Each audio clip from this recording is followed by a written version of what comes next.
Iran പരമോന്നത നേതാവ് Ayatollah Ali Khamenei എവിടെയെന്ന ഒരാഴ്ച നീണ്ട ദുരൂഹതകൾക്കും അഭ്യൂഹങ്ങൾക്കും വിരാമം. അമേരിക്കൻ ഇസ്രായേൽ ആക്രമണങ്ങൾക്ക് ശേഷം ആദ്യമായി രാജ്യത്തെ അഭിസംബോധന ചെയ്ത് ഖമനയുടെ വീഡിയോ സന്ദേശം പുറത്തുവന്നു. അമേരിക്കയ്ക്ക് കനത്ത പ്രഹരം നൽകിയെന്നും ഇസ്രായേലിന് മേൽ ഇറാന്റെ വിജയം അവകാശപ്പെട്ടും അതിരൂക്ഷമായ ഭാഷയിലാണ് ഖമനയുടെ പ്രതികരണം. വീഡിയോ സന്ദേശത്തിന് തൊട്ടു മുൻപ് എക്സ് പ്ലാറ്റ്ഫോമിൽ പങ്കുവച്ച കുറിപ്പിൽ അമേരിക്കയ്ക്ക് മുഖത്തേറ്റ കനത്ത അടിയാണ് ഇറാന്റെ തിരിച്ചടിയെന്ന് അദ്ദേഹം വിശേഷിപ്പിച്ചു. ഇറാന്റെ ആണവ കേന്ദ്രങ്ങൾ ആക്രമിച്ച് കാര്യമായൊന്നും നേടാൻ അമേരിക്കയ്ക്ക് കഴിഞ്ഞില്ലെന്നും സംഘർഷത്തെക്കുറിച്ച് US പ്രസിഡന്റ് ഡൊണാൾഡ് ട്രംപ് നടത്തിയത് അസാധാരണമായ അതിശയോക്തി കലർന്ന വീമ്പു പറച്ചിലാണെന്നും ഖമനിയെ വീഡിയോ സന്ദേശത്തിൽ കുറ്റപ്പെടുത്തി. ഇതോടെ ഒരാഴ്ചയായി ഖമനിയുടെ ആരോഗ്യസ്ഥിതിയെയും സുരക്ഷയെയും പറ്റി പ്രചരിച്ചിരുന്ന ആശങ്കകൾക്കാണ് അവസാനമായത്.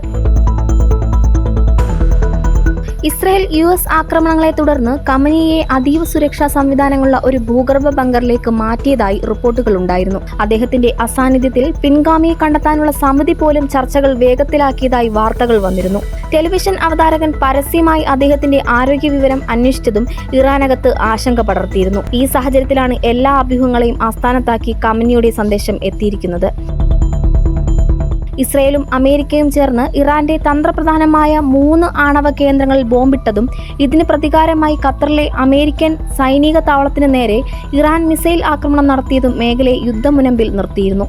തുടർന്ന് US പ്രസിഡന്റ് ഡൊണാൾഡ് ട്രംപിന്റെ ഉൾപ്പെടെയുള്ള മധ്യസ്ഥതയിൽ നിലവിൽ വന്ന വെടിനിർത്തൽ കരാറിനെ തുടർന്ന് സംഘർഷത്തിന് അയവ് വന്നു. രാജ്യത്തെ ഏറ്റവും നിർണായകമായ തീരുമാനങ്ങളെടുത്ത ഖമനിയുടെ അസാന്നിധ്യം ഏവരെയും ആശങ്കപ്പെടുത്തിയിരുന്നു. ഇസ്രായേൽ ആക്രമണം രൂക്ഷമായതിനെ തുടർന്ന് 2 ആഴ്ച മുൻപ് ഖമനിയെ അതീവ രഹസ്യമായ ഒരു ഭൂഗർഭ ബങ്കറിലേക്ക് മാറ്റിയതായിരുന്നു മാധ്യമങ്ങൾ റിപ്പോർട്ട് ചെയ്തത്. സുരക്ഷാ ചുമതലയുള്ള റവല്യൂഷണറി ഗാർഡ്സിന്റെ പ്രത്യേക യൂണിറ്റിന്റെ കർശന നിയന്ത്രണത്തിലാണ് അദ്ദേഹമെന്നും ഇലക്ട്രോണിക് ആശയവിനിമയങ്ങൾ പൂർണ്ണമായി ഒഴിവാക്കിയിരിക്കുകയാണെന്നും റിപ്പോർട്ടുകൾ ഉണ്ടായിരുന്നു.